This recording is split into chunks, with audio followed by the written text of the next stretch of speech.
Got to get my record button to work. And my record button's not working. I'm not going to worry about it. We'll get it some other way. We have a very special day today. It's episode 999, and none other than Todd Caputo is here to celebrate that with me. Todd, Kyle's in the air right now on his way to Syracuse to celebrate episode 1000 tomorrow. We're going to record it in person, and you get to be 999. I know. We were talking about that before we started. I feel very, very special. 999. I mean, that's amazing, you guys. I mean, congratulations. Tomorrow's 1000. That's amazing. I remember when, thank you. It's been a lot of work, and I can't believe it's been 1,000 episodes already. Doesn't feel like 1,000. It feels like 500. But Nathan put this marker out. I don't know. It's probably like 100 plus episodes ago. Nathan, our producer, who's always on the show, was like, hey, I'm going to put this on the calendar. And we're like, oh, yeah. And then before you know it, it's episode 1000. And like 2 weeks ago, he's like, we going to do anything about this or what? And so we made plans, and Kyle's coming in. You've been a part of quite a few episodes, I'll say. I know I have. Yeah. I know. You know how much I believe in what you guys do for a lot of reasons. I do. I sure do. And ASOTU Con's coming. Like, I am telling everybody about ASOTU Con. I'm so psyched. I can't wait. It's going to be awesome. This is going to be the best one ever. It really is going to be the best one ever. I've been, do you know Zach Kinch with Warman? Oh, you got to look him up. Zach Kinch with Warman Automotive Group. Yeah, so he's those guys are GM of Warman Toyota. We actually filmed a More Than Cars episode out there. Zach has become a good friend, and he's just an amazing, caring person. He's an unbelievable leader. I've seen him in action in person. And he's going to be coming out, and he just made a post on his LinkedIn talking about kind of like, I'm sick of the same old conferences. I'm going to give ASOTU Con a try. Here are the things that I've been hearing about it. Yeah. And then people chiming in the comments saying that, you know, he's basically like, everyone says their event is different, and people in the comments stepping up saying, no, it really is different. And there is just something different about the energy when you step on the ground at ASOTU Con, where you realize, somebody say, what's the difference? And I would just say, and it's kind of a buzzword now, but you feel the community the moment you start seeing other people at the event.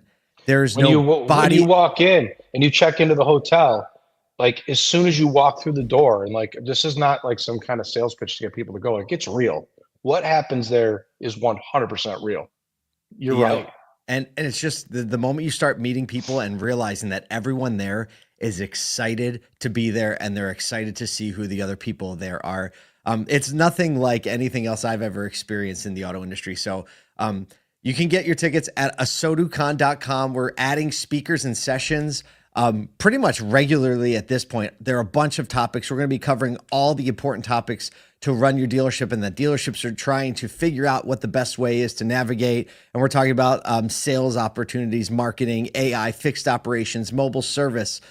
We really do get in the weeds on the data and also in the practical. And I think just like every event, the biggest ROI are the people you're going to meet who are already doing and trying the same things that you're trying to do and try, and are going to share their phone number, and you're going to have that friend to bounce things off, because you can learn everything you want in a session, but you learn so much more when you have someone who's trying it as well. And they're going to be at ASOTU Con, including Todd. Can't wait. Good morning, everybody in the live stream. Kelly, good morning. James, good morning. Beth, good morning. It's so good to be with you all today. Look, we have some news to talk about. Oh, we do want to thank, it's funny because this actually ties in a little bit with our first story. Want to throw the graphic up for Reynolds and Gubagoo. We want to thank our presenting sponsors this year, Reynolds and Gubagoo, for the second year in a row. Actually, they did it last year and they realized it was worth it, so they did it again. We couldn't do this without you. Thank you for stepping up, making sure that ASOTU Con is everything that it is meant to be and destined to be. Going to get into our first story. When Kyle and I were at the Reynolds headquarters last year, we made a trip. We got the tour. We saw they have, I don't know if have you ever been to the Reynolds headquarters, Todd? Nope, never been there. Okay, so we're in the boardroom, and they bring out... I cannot imagine what that place looks like. It's amazing. And they bring out this thing that looks like a copy of the Dead Sea Scrolls. It's like these two giant scrolls, and they stretch it out the length of this boardroom and beyond. I can't remember. It's like 60 feet, and it's just paper, and it's all documentation. And they were like, this is what a deal looks like end to end. It is 60 feet long. It was pretty impressive. Oh, wow. And back then they were like, and if we add the cars rule, it's going to become 80 feet, which I want to see if maybe I can get them to bring it to ASOTU Con this year. It would be really fun to roll that thing out on the stage. I need to see that because I cannot really picture that in my mind. Like how many times a deal gets penciled till it's actually like finalized? No, that's all the documentation needed to close the deal. All the paperwork, all the docs, all the contracts, all the disclosures, and it's pretty cool to see. And maybe we can convince them. That doesn't surprise. And so when we were there, we walked by this room that looked like it was out of a spy movie, and there's people in computers and these giant screens with maps of the world. There it is. It's the pictures on the screen right now. Walk by this room and they just have people. This is their cybersecurity unit that they have monitoring real-time threats. It looked like the Situation Room in the Pentagon, and it's right kind of across the hall from where all the servers are. You know what that looks like? You know what that looks like? Remember that movie when we were kids, War Games? Remember that movie, War Games? Oh my gosh, that was, yeah, with Matthew Broderick. Do you remember that? I totally do. I'm dating myself on that one. War Games. Yeah. You want to play a game? Remember that? Absolutely. You know what I'm talking about. I totally know That's what that room looks like. And they launched the missiles. Cool. Is it real? Is it fake? Well, basically, a major cybersecurity attack nearly hit hundreds of dealerships in early March, but Reynolds and Reynolds Proton security division stopped it in its tracks on March 12th. Proton detected malware disguised as an identity verification check originating from video links provided by LESA Video Solutions. Basically, the attack was looking to infiltrate dealership employees and customers' computers through social engineering, which is the way most attacks get started. Proton blocked the malware across 1,000 dealerships, stopping it from spreading to 40,000 computers. Here's a quote from Brad Holton, VP of Reynolds and founder of Proton, said, "Our team quickly identified how to shut it down, and we pushed out tools to block it." LESA confirmed the issue was resolved by March 15th, launching a new security measure. Cybersecurity expert Eric Nachbar called the attack a textbook example of threats dealerships face today, emphasizing the need for early detection and rapid response. This is kind of like the one that didn't happen. We obviously all know what happened last year, and it's kind of fun to hear. You know, obviously they couldn't release it right away. They need to make sure it was squashed, which is why the news took a little to get out. But I think it's good to hear that this is happening, and like Reynolds has their team on lock. But I think it's also a stark reminder of how prepared dealerships need to be in case something does happen. Yeah, so that's exactly what I was thinking. Right, the CDK people went through all of it last year, and God forbid it happens to them again. They're probably ready, but the dealers that had Reynolds never experienced it. And my advice would be, if I was still a dealer and as a consultant, right, like that's what I do now, I'd make sure like you got a plan for everything. God forbid this happens. Like you got to have a plan. You got to have paper backup literally for everything you do. And more importantly, make sure that people know how to use it. Because I mean, it's going to happen again. I don't care how good the security is. It will happen again. There's no question about it. Absolutely. You know, there's, I think the basic steps that we saw, it's easy to think when nothing's going on. I think a lot of people got more prepared during the time, but you know, I think one of the most effective and practical solutions I saw and heard of during that is like, make sure you have a sample deal jacket, sample paperwork to process any one deal, and have it on lock, have your copier ready so that the moment this happens, you can take out this little packet, right? Unzip it and then make copies, and your process and procedure can keep moving without having to scramble and find out where everything is. I just thought that was a real practical, and in the service department too, right? When people got handwritten ROs, much more complicated.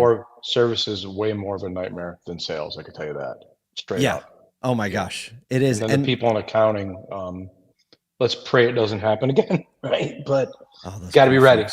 I know, got to be ready. And thanks. It's pretty cool to see that Reynolds is on the scene, and they're getting. And if you ever have time to go to the headquarters, make sure they walk you by the cybersecurity room, because it makes you feel pretty special.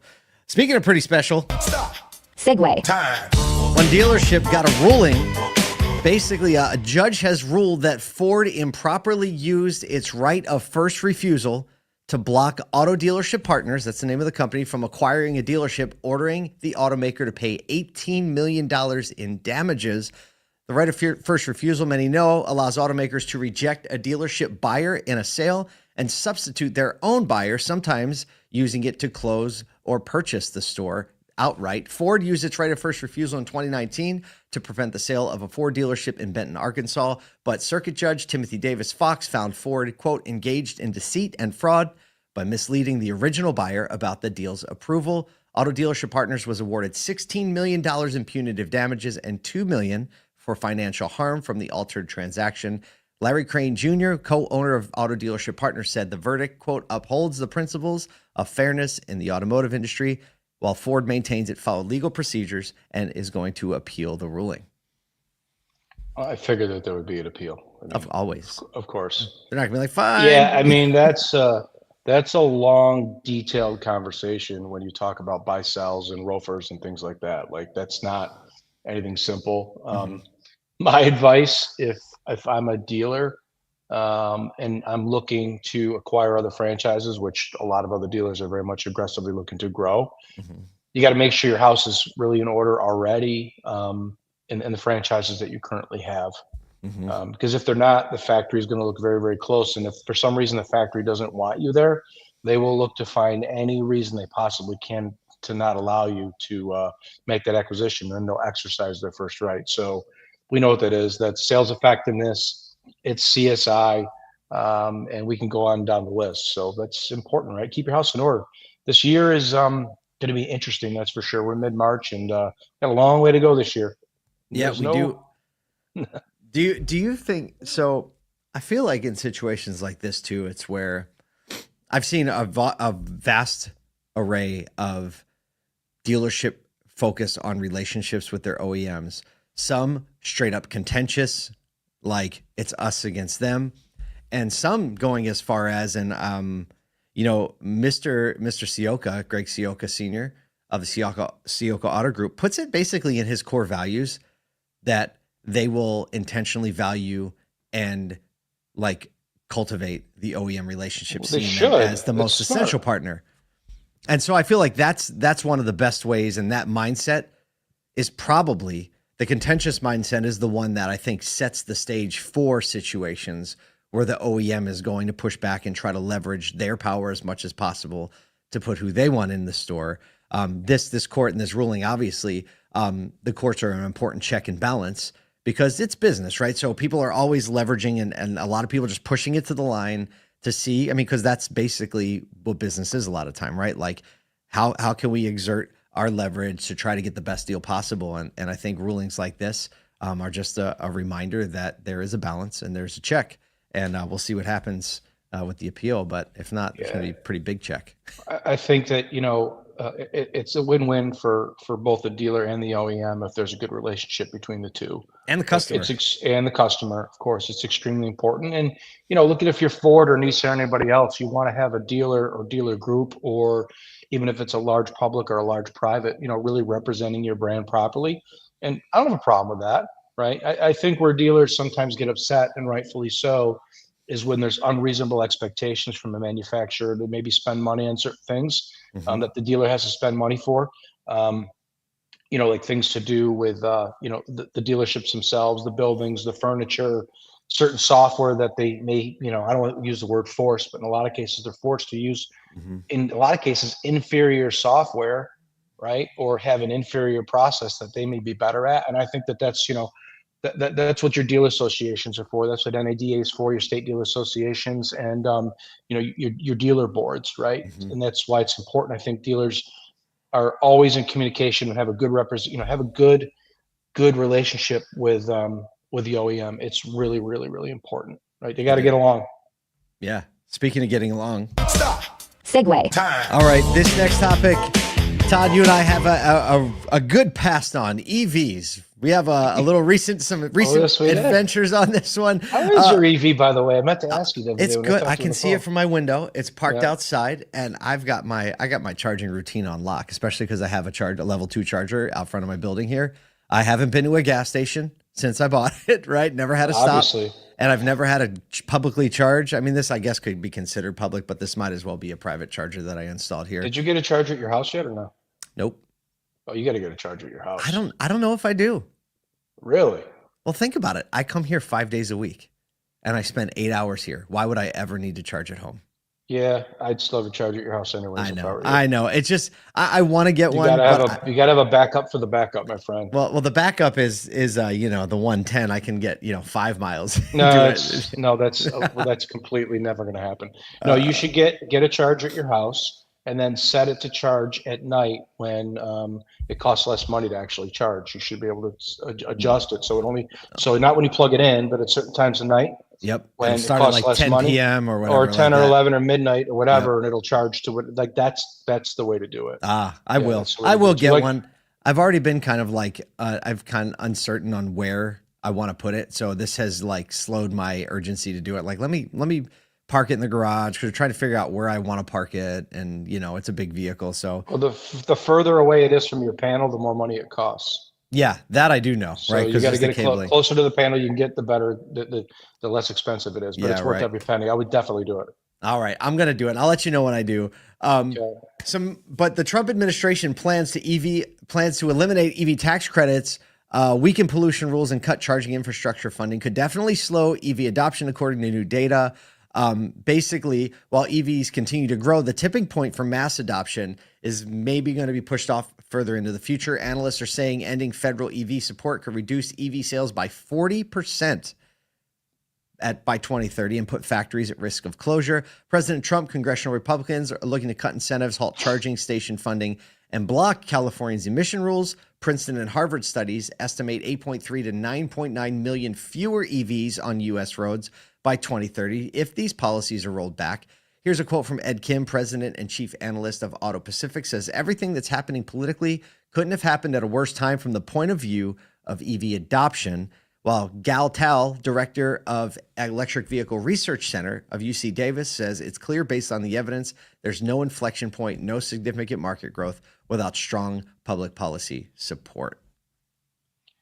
I don't think that us as taxpayers should subsidize EVs, period. Like we just shouldn't. Infrastructure, I don't necessarily agree on. I think, it's the government's job to, create infrastructure, pay for infrastructure, and that's our taxpayer money. I have no problem with that. Yep. But I don't like my tax money giving somebody a $7,500 rebate or a $4,000 rebate to get somebody to drive an EV. Because you can talk all day long about, geez, are they better for the environment? Are they not better for the environment? If somebody wants to buy an EV, let them buy one. But I don't know, put a rebate on it, right? Let it come out of the manufacturer's pocket, which is probably going to have to at the end of the day. Yep. The manufacturers have a ton of money invested in EVs now. Yep. So that $7,500 has got to come from somewhere. So it's Yep. probably going to have to come from, these OEMs, which is unfortunate. But, I remember when this was happening during the last administration, and I was watching as all these OEMs said, we're just going to go right to electric, right to electric, right to electric. I'm thinking to myself, right, 100% electric by here. Yeah, but you better slow down just a little bit, right? For a lot of different reasons. Then again, I love EVs. I think they're great cars, but people should have a choice, right? Yep, absolutely. People want to buy a gas car, they buy a gas car. If they want to buy a hybrid or an EV, but it should not be subsidized by our hard-earned tax dollars. No way at all. Jim Ganther chiming in, CEO and founder of Mosaic, says, I agree with Todd. The government shouldn't pick winners and losers. Let the market do its thing. I will say charging infrastructure, that is by far the biggest barrier to EV adoption. And the vlog that I posted and the experience that we talked about. You learned. Actually, GM, the OEM charger saved my butt. The GM charger is the one that really came in at the last hour and saved me. But, which is funny, GM saving a Ford. But all reality, everyone who's driven this car, because I try to let people drive it, a lot of people have never driven one, including my wife. She prefers this like by far now. She loves driving it. It's so easy to drive. She took to one pedal driving. She's like, it's hard to go back. And she hardly ever drives this thing. I think when people drive EVs, if it's practical for their life and they have a way to charge it like reliably and without huge inconvenience, I think they'll do it because the EV driving experience is just great. Well, they need to be affordable. Yeah. Okay. For they sure. need to be affordable, straight up. And right now, in a lot of cases, brand new, they're not. And I don't want my taxpayer money subsidizing it. That's right. Me neither. Or buy a used one. They'd appreciate a lot. That's right. Now's the time to buy. Probably like you. The time to buy. What'd you say? 50 cents on the dollar. I'll take that every day. Todd, thanks for being here for $9.99. Tomorrow we'll see you for episode 1000.